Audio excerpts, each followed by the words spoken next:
Hello everyone, welcome to the HardReset channel, and today I'm going to show you how to change the navigation bar to gestures on the POCO M8.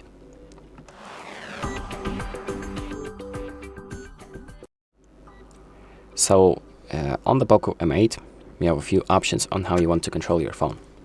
So on the bottom right now I have these buttons enabled as the navigation bar. So I can, for example, open up an app, tap this button to exit out of it, or tap this button to open up the apps that have been opened on my phone recently, or I can do the arrow to back out of something. And if you want to change this to, for example, gestures, like on an iPhone, for example, where you can just slide around to control your phone.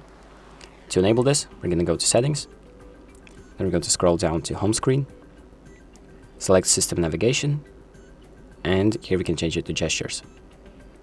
So you can press Learn to learn how to use the system with the gestures, and it's going to guide you through a quick tutorial. So I'm going to skip that for now, but if you want you can go through it. So there are also a bunch of other options. You have gesture demos, and pretty much how you use this is you just slide around. So if you slide from the bottom to top slowly, it opens up the system tray with all of the apps open. If you do it quickly, it exits out of the app like that. And if you slide from left to right, it's going to open up the apps that you have open quickly. You can also hold on this button right here to open up the Google AI assistant, where you can, for example, circle something and look it up. And that's pretty much it. So thank you for watching.